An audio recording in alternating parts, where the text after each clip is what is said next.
UK office on 0208 123 2523. For our US and Canada offices, call us on +1 585 184 994145. You can also email us at ghana@myafricaproperty.com. Hello, lovely listeners. Tune in to the renewed show with Charlotte. Make it a date to listen to me this and every Thursday at 5 p.m. on Starr Radio UK. Tune in to an hour of power, an hour of encouragement, an hour to inspire you to stay positive and strong in this season. See you there and listen.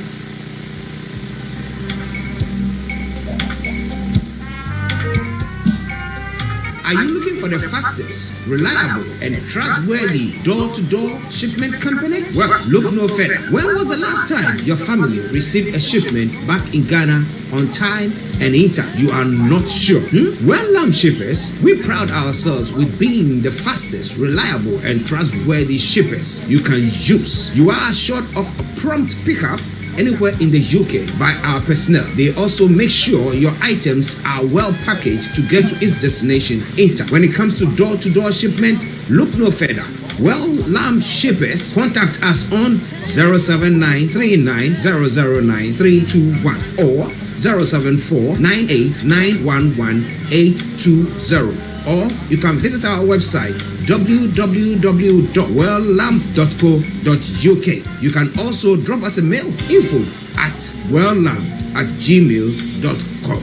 Well Lamb Shippers, fast, reliable, and trustworthy.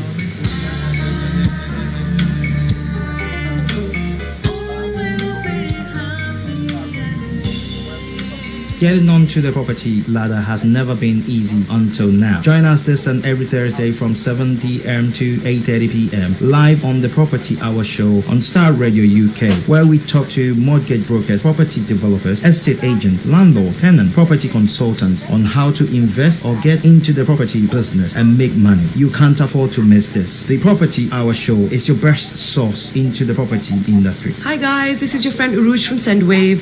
SendWave is a money transfer app that is used by people all over the world to send money to their loved ones in Africa. With SendWave, you can send money to Ghana, Nigeria, Kenya, Uganda, and Tanzania. And the best part is, SendWave is absolutely commission-free. Our exchange rates are excellent. You can see for yourself by checking them out on our website. So how do you use SendWave? SendWave is an app that you can download onto your phone from the App Store or Google Play Store. The app is free to download. After downloading it, just open the app and enter your name, email, and phone number. That's it. You're good to go. Make sure you use the promo code SR, S for Star, R for Radio. This promo code will give you £5 free credit to send to Africa on your first transaction. Your money will be delivered to your recipient within seconds. Feel free to call me on 0749 7377 647 at any time. I'll be happy to tell you all about SendWave and help you in any way I can. Remember to use the promo code SR for £5 free credit. Medasse. Welcome back to the program. It is Starr Radio UK, your favorite African and Caribbean radio station in London, bringing the time now to 11:14 from the hearts of London, the Thursday edition of the morning show. I am Archie, and with me in the studio here, Mr. Frank Davies, and we've got in our North London studios, the one and only Mr. Olayomi Koiki there as well. So, let me just go around and say good morning to you, gentlemen. Frank, morning. Archie, good morning to our listeners, our viewers, wherever they are. I say good morning to them. Okay, how are you doing, sir? Archie, I'm doing good. Great. All right then. Now let's move on to North London, where in our studios out there we have Mr. Olayomi Koiki. Yomi, good morning. It's the 5th of August 2021. It is your morning show on Starr Radio UK. It is the finest African and Caribbean radio station in London. I say good morning from this end of the London, 11:15, and I will come back slightly again to you in the studio. Yes, listeners, that is Mr. Olayomi Koiki for you, who is going to be bringing you updates from Nigeria. But let me say good morning to Abraham Mawula. He said, God bless indigenous people of Yoruba Nation and Biafra Nation. All right then. Okay, so let's go to North London, where Mr. Olayomi Koiki is once again, and let's have a chat. The first update that came my way, that was the last one that came through. That was the granting of bail for these 12 individuals who were arrested. And actually, what was happening to them, that when they were arrested, I don't know whether the police didn't have a place to keep them, but they took them to maybe some room where a bare floor, and these people were lying on the floor for more than 30 days. Now, why did the judge actually grant them that bail? Well, it was a very good one for Chief Sunday Adeyemo Igbowo, popularly known as Igbowo Osha, after the assassination attempt on his life by the Nigerian government and the machineries that was used as well. We must also remember that if he was at home on that, he was actually at home, but unfortunately, he was unable to have been taken away by the federal government, either dead or alive, and that is why 12 people were taken away out of his home. Some of them are people working with him, and some of them were just, people that were visiting. But Nigeria does not respect human rights. And let me first go into what the Amnesty International have to say, which would also correlate with the part of what this discussion in terms of what took place yesterday. The Nigerian Security Force have committed a catalogue of human rights violations and crimes under international law in their response to spurring violence in the southeast Nigeria, carrying out a repressive campaign since January. I'm going to pause there, but the question is, what took place in Abuja yesterday was a win, at least, where they'll be getting their bills, and that bill condition is being worked as we speak right now so that they can become free as quickly as possible. And after 35 days today being spent in the hands of the DSS, not just in the hands of the DSS, they have also been kind of a lot of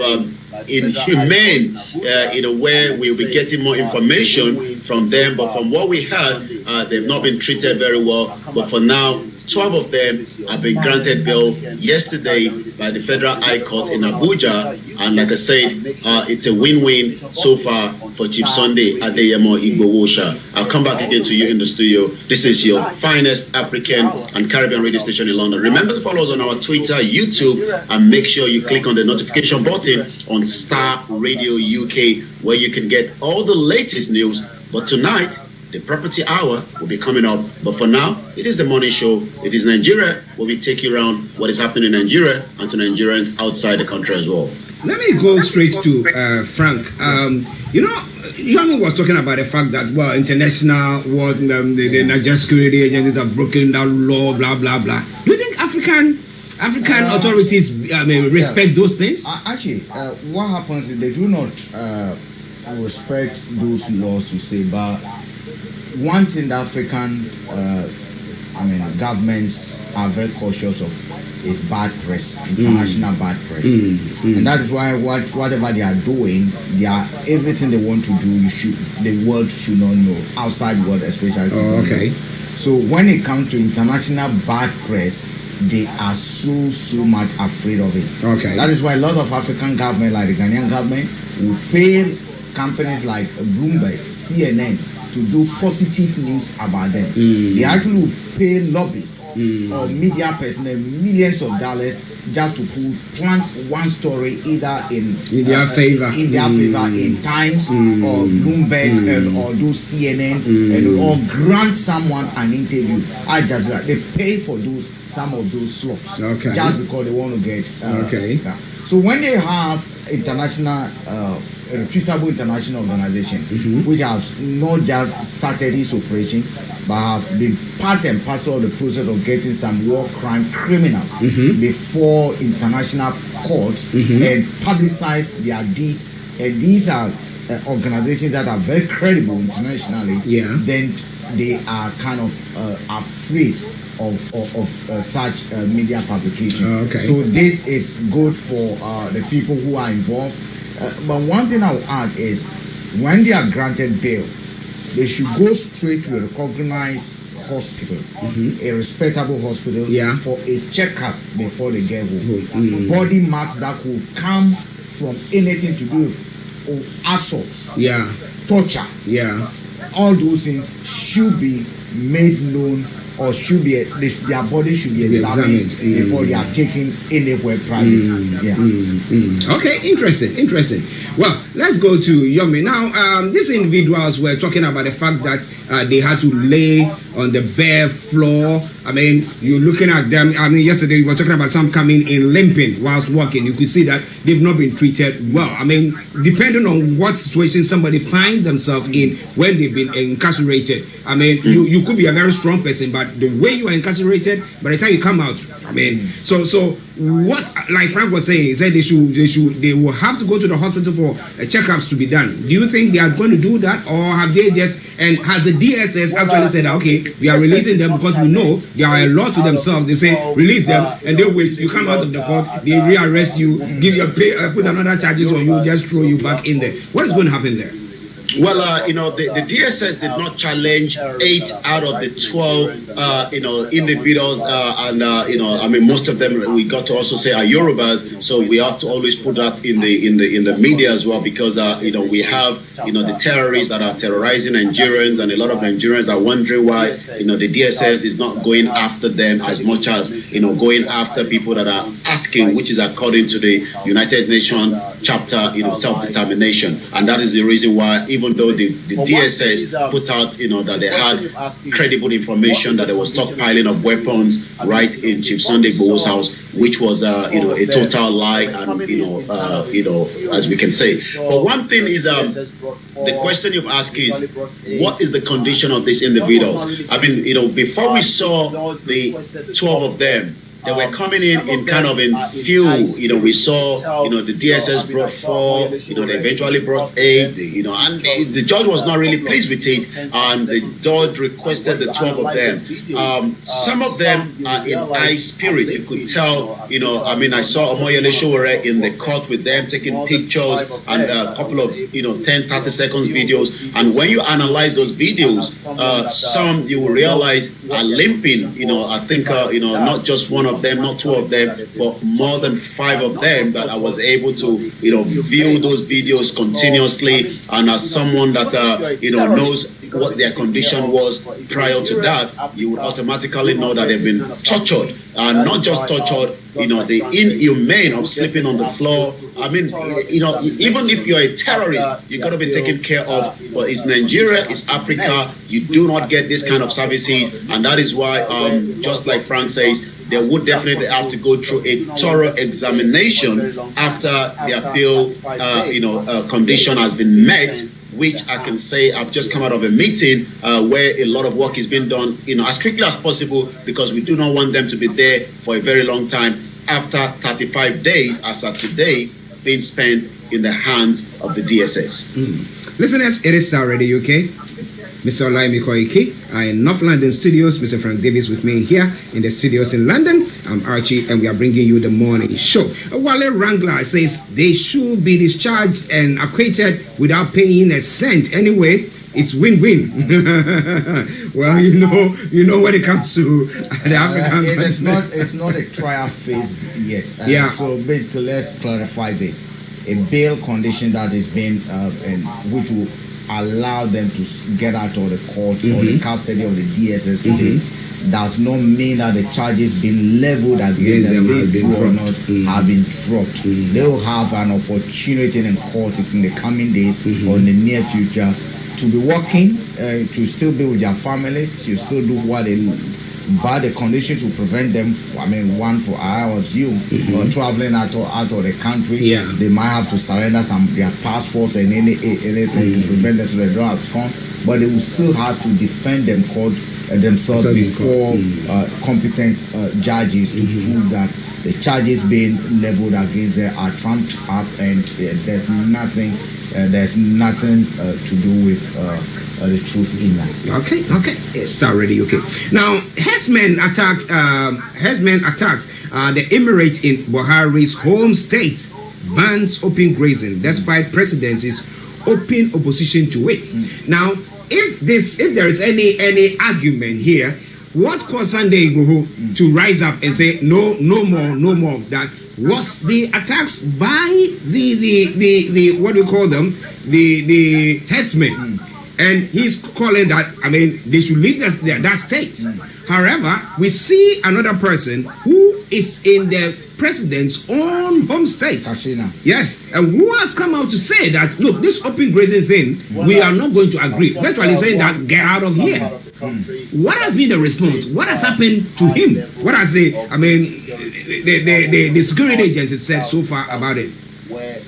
Well, it's not just one particular part of the country that is facing a high level of insecurity. It's almost from the north to the south to the southeast, where Boko Haram have become talk of the show. And I tend to always remind our listeners that Nigeria, as of today, is the number 3 when it comes to the Global Terrorism Index. I was watching just before coming on air the atrocity that was committed by Afghanistan, Taliban terrorist group as well in Kabul, and you could tell that we are just almost in the same bracket. I mean, Afghanistan is number 1 when it comes to the Global Terrorism Index, and number 3 is Nigeria. So that shows that the similarity is just that they are working on a different stage. I mean, we are talking about cattle herders that are killing people,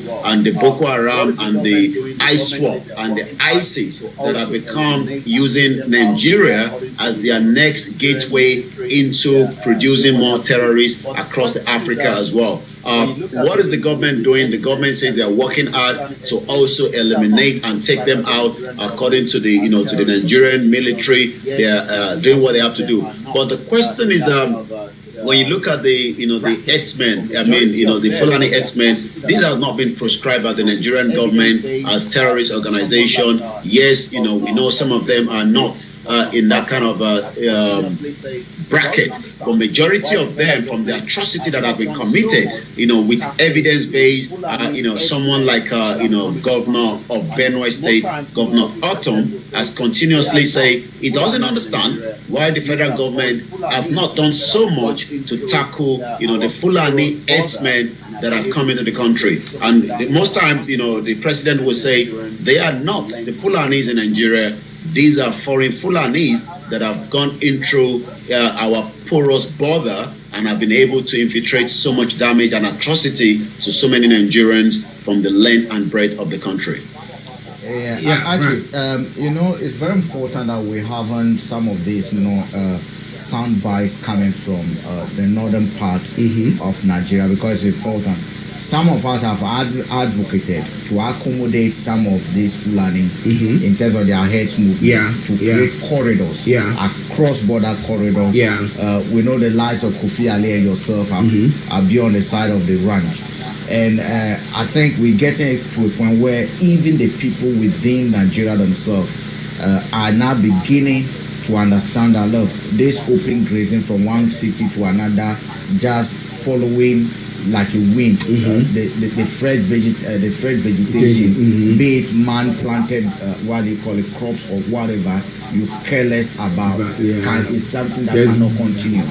And we're now beginning to see a pattern emerging. Because the last time, again, let me refer to Alhaji, the imam, one of the Fulani imams, Alhaji Bashir Suleiman, who is also a chief of one of the Fulanis. Very straightforward. Look, the Fulanis within their area do not engage in some of these destructive conduct, and they themselves are facing a challenge for their own Fulanis who have migrated from different countries into Nigeria. And he was very welcoming of the idea of ranches, that if they can partner people, if people can come and invest in ranch and other things. So I'm very, very happy that we're getting a very good indication that, look, if we Nigerians, for instance, those in the south, might think that this grazing, open grazing, herdsmen moving from one destroying, is something that all the northerners, all the northern Fulani chiefs, all those who can identify themselves are coming from the Fulani communities and those we now having high profile individuals within that community. Look, this is not our lifestyle. We do not engage in that. Now the question then again is, if you think that you are Fulani from a different country, you are Fulani, and another branch called themselves Fulani are beginning to see wisdom in going for, a ranch system. You cannot again justify that this is your lifestyle. Yeah. It defeats that argument that this is our lifestyle, this is our way of life, because we have one Fulani over here and we have another Fulani over here. Mm-hmm. They have now accepted the fact that, look, the old times religion cannot continue. Mm-hmm. We have to look at what the present situation is and then adjust our life, and therefore there's no justification again going from one state to another, trying to destroy it, calling it, that's our lifestyle. Mm-hmm. It presents a challenge to those who might still want to side with those who go open grazing. It strengthens the argument of the southern states governors who are now coming together, who are saying that, look, we cannot allow open grazing again, because even if the Fulani themselves are saying, though, it's no more sustainable, then what argument do you have to present against that again? And I think it's a very, very good soundbite that is coming from the president's state. Yeah. Now, the Southern governors were saying that, I think they were supposed to start the open grazing. Was it? We're expecting that on the 2nd of September. Some of them have already started putting those implementation in their state, like Ogun State, which I've been following as well. But again, some of the Mayati Allah, as is known, have put out a lot of statements in terms of kind of threatening statement that if that should come into place, then there would also be a lot of instability. Like Frank says, you will expect every businesses to have their business done without having hindrance and having a lot of situation where an average Nigerian is being affected. Yes, they can partner with people, they can bring in the investors, to put it into place. And the reason why the cattle have been moved from one end to the other is because they need a better waterway system as well. All these can be recreated in every part of where the ranches will be. But we're expecting, the outcome of this open grazing ban from 2nd of September, which is just about a month away from now. Okay, we'll see what happens on that front. But listeners, it is Starr Radio UK, your favorite African and Caribbean radio station in London, bringing the time now to 11:33. And it is the Thursday edition of the morning show. With me in the studio, Mr. Frank Davies. Up the North London studio, Mr. Olayomi Koiki. I'm Archie. And it's time for the updates from Nigeria. Now, IPOB threatens Nigeria Army police unknown gunmen over killings in Southeast. Tell us more. Well, we've seen quite a lot of statement coming out from the IPOB, especially after their leader, Mazi Nnamdi Kanu, has been kept in the hands of the DSS, and we got to also remember that he was also kidnapped from Kenya back to Nigeria. So yes, a statement also, I guess, on the 9th. Which is about next week Monday, and every other Monday IPOB wants to bring out a sit down at home to all their their followers, especially those in the Southeast. But what we are getting here says IPOB threatened the Nigerian army, the police, unknown gunmen over killings in the Southeast.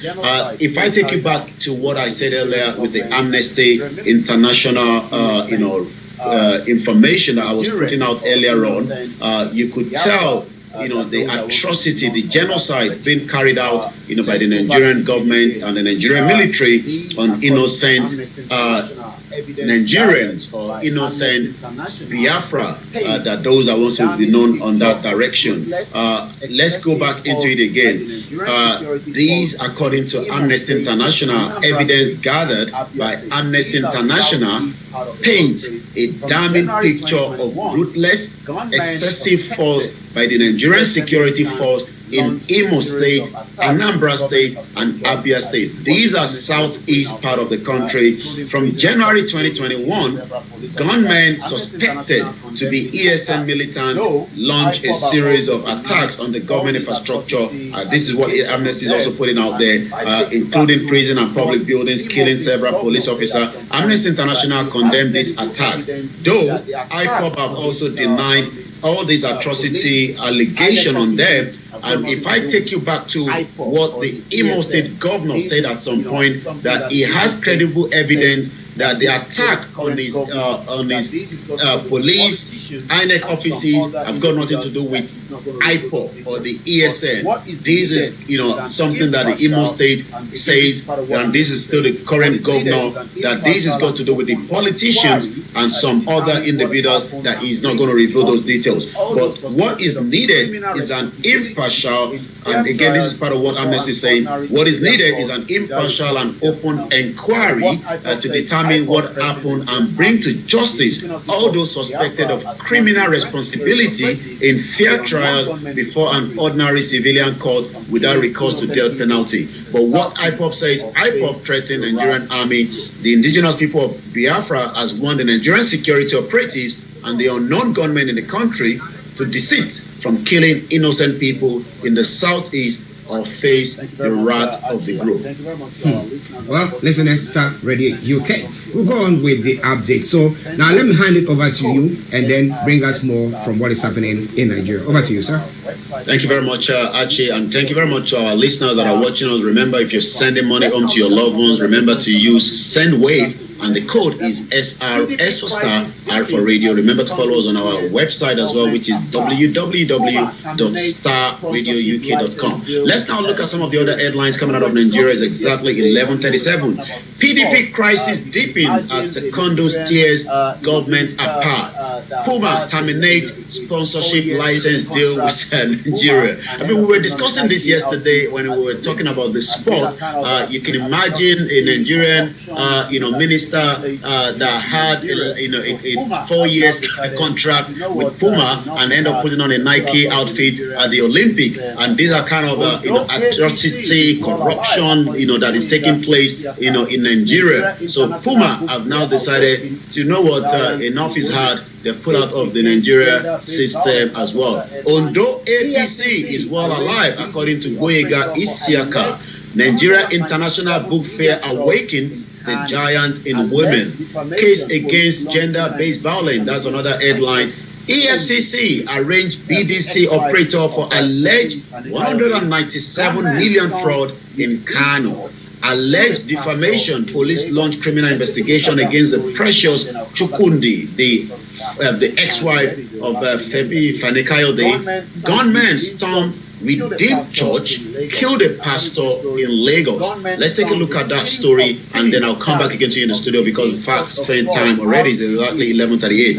Gunmen stormed Redeemed Church, killed a pastor in Lagos. According to the story, gunmen stormed the King of Kings parish of the Redeemed Church of God, RCG, in Madden Village, Ikosiketu area of Lagos, shooting a pastor dead. This was last week Sunday, but the news is just coming out, as we can say. I do say all the time that news is underreported in Nigeria, because journalists have been gagged, the media houses have been attacked continuously. The incident disrupted the baby dedication service as members fled in different directions for safety. The disease was identified as Pastor Bolanle Ibrahim. Eyewitness explained that when the assailants stormed the church, they made straight for the pulpit where Ibrahim, an assistant pastor, was praying for the mothers and their children who were brought for dedication. What a very sad one. Eyewitness further stated the assailant pulled him down from the pulpit and were dragging him out of the church while the pastor kept asking what was the matter. Another pastor was said to have approached the invaders and demanded to know what offense his colleagues had committed to having warrant such embarrassment in the house of God. Rather than respond, they reportedly hit the victim with their bullet on the gun and shot him dead. The assailants were said to have threatened to shoot anyone who dare come to them. Members of the church described the killing as a clear case of assassination. But what we can say is they disclosed that before the gunmen shot Ibrahim, they showed him a picture to confirm he was the one. That is quite worrying. This is hitmen that have been targeted. Assassination. I don't know. You see, there are things that the government is supposed to see to address, and these are one of the things. All these things that is going on, which they are not. Some of these things are within the church fold. some of these movies that Nigerian acts, they are them from reality. I watched a movie a few times, a few months ago, which has to do with something like what just happened. It has to do with conflict and competition between and among the pastors themselves about members. That you've come to open a new church in my area. You are drawing away members. Who is that man of God that is pulling away? I'm not saying that what. It could be. We cannot rule it out that even within the Christian folk itself, we do have this kind of unhealthy competition that to a large extent and some extent go to that extent where people send assassins against their own men of God. I mean, this is a situation where everybody takes to and want to belong to make money. Yes, there might be a crowded number of pastors, but not all of them will be there genuinely. And if they think that you are a threat to their way of making money, then they will eliminate you. So we cannot eliminate that. What we hope for is there any evidence? Did anyone able to capture any picture, videos of what exactly took place? Were there CCTVs over there that can help the police trace and track down those who were involved? Because it's after that. Because if they can get a picture of him to show them to confirm he's the one, it's targeted. They did not come to rob. No? Because they rob, what they would have done is like the video I show you. Where they would have stand at the entrance, collect offering before the church service starts, and make sure that when we love me is laughing. Government will stand there and be collecting the offering you bring to church before the church service starts. That is not what they went for. And this is a targeted attack, and I think the police should do us a favor. Definitely they have to. Dave West, good morning to you. Hope you are doing very, very well.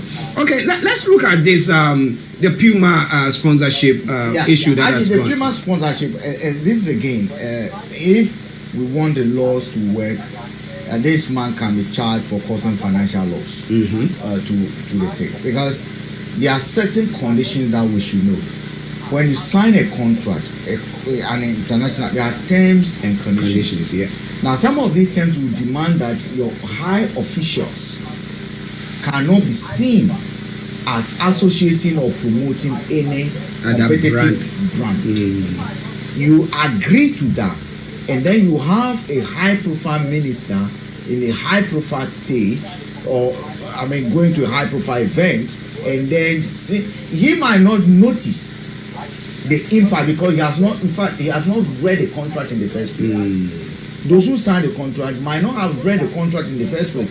They were only interested in taking the money, right? Because if they've read the contract and know exactly what the contract contains, you know that even your wardrobe, you separate things that you can wear privately.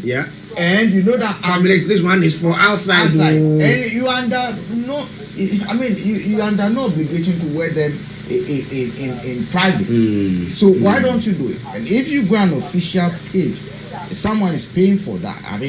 You go to promote something. Look, if for instance, Ronaldo, when he pushed away Coca-Cola, if the agreement with UEFA or whoever was that every sports personnel who appears over there will be bound. To promote Coca-Cola. UEFA can be sued. Oh, of course. UEFA's agreement was that yes, we will showcase that. But the players are under no obligation because they have their. That is it. Because the players also have their own. Contracts. And therefore, UEFA, I'm a player. The interview. That is your cup of tea. And you get me. So. But actually, it comes back to the way we read agreements. And if we read, do we understand them? Or our interest is that because this is reckless. This is just reckless. And we should understand these are businesses, these are international businesses. They keep their eye on everything. In fact, they pay people millions of dollars to say that, okay, we put money here, we put money, and they want to see Yeah. what extent is whatever they are paying having impact on, because they have to do ROT, return on investment. Yeah. What is the return on investment of? I mean, we getting involved with the Nigeria Nigeria and football. that country, They have to do all that analysis. It is not our side where some of these things we do not take them serious. But actually, I think this is out of recklessness, and again, it demonstrates to a large extent that we do not take agreements seriously. We do not read. Even if we read, we do not take agreements seriously. And sometimes we think because of the way we treat our own businesses. So, for instance, Globacom. Assuming Globacom has signed this deal, right? Yeah. We will violate it with impunity. Yeah. And And still use our political connection trying to suppress them. Yeah. That is what we've been good at, okay? But when it comes to international scene, they play by the rules. We don't know you, are not my family member. Yeah. I have no one This who is is business. connected. This is business. If you look at what is happening in Ghana now, judgment debt, you would realize that increase in a lot of companies now, before they sign agreement, me privately, if I want to sign an agreement now, I'll make sure I have an international corporation, international business or business registered in England that will partner with me in Ghana to sign to bring English law components into that. Because you cannot someone say, oh, Akrisa Akufado, Akrisa Mahama, and therefore you want to collapse my business. I have international law that will back me. That is what you see. University of Ghana now is suffering almost $154 million. $63 million just because they think they can just terminate our agreement. I mean, recklessly. And you get me. Well, listen to Starr Radio UK update from Nigeria. Yes, go on. What Frank has been saying there, from what we get here and the reason for this termination, just exactly what Frank said, but let me add a little bit to it. The German sport apparel manufacturer Puma has terminated its 4-year sponsoring and licensing deal with the Athletics Federation of Nigeria, AFN. The German sporting giant cited a recent development at the Tokyo 2020 Olympics, where Nigeria athletes have struggled with unfortunate development, from 10 athletes being banned due to the Athletes Federation of Nigeria failure to comply with out-of-competition testing rules, to the recent revelation of the athletes being given a single kit manufactured by Alpha Sports for the Tokyo 2020 Olympic, despite the official kit partner was Puma supplying sufficient kit for the athletes, which were left behind somewhere in Lagos. Failure to use the supply Puma kit also saw the athletes miss out on monetary reward for medalists, with the kit supplier rewarding gold medalists with $15,000, the silver medalists with $5,000, while the bronze medalists with $3,000. The recent development was revealed in a statement by Ibrahim Gassou, led faction of the AFN. The statement reads, German sportswear manufacturer giant has now terminated that 4-year contract. Okay, Archie, when you started the show, you were making mention of demons, principalities, and when we talk of the wicked witches and wizards, the demons and principalities, who torment us? These are some of the examples that we can cite. Nothing to be great. Because listen, witches and wizards. These are not that witches, and they are wicked witches and wizards. Wicked witches and wizards. Wicked witches and wizards. Yes. Okay. Because at the end of the day, look, allow me take a case of a lady, a young man who has trained all these years, counting his hope. Some of these people even have to go on an empty stomach to brace the weather to train.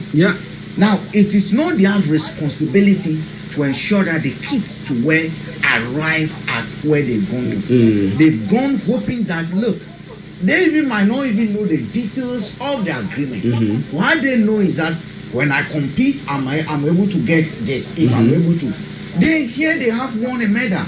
But because of the reckless nature of someone not taking their job seriously, someone just using their belly and their bladder, thinking that they are an official, they can just jump on the plane and they are part of this thing, is causing these people to lose money. So if the person will even have to buy a plot of land somewhere, prayers will not solve it. No. These are the kind of people yeah. who have now turned themselves into the giant wicked witches and wizards, causing these people pain. You know, the thing is, if it were when they were saying, you remember when the World Cup, where Ghana, they said they needed money, the players were like, give us the money. They managed to fly money to them. So why couldn't they fly kits to these athletes there if they've forgotten it? It's our leaders. Oh my goodness! And for all you know, it will come out if investigation is made that someone has gone to take money from Alpha because that's even if investigation will be held at all. That is it, because the alternative kit provider will have an interest over there because he can't. The alternative kit provider is not coming to that provide kits for nothing. So who contracted alternative kit provider? Are you getting me? Some money has been paid to someone to deprive these people.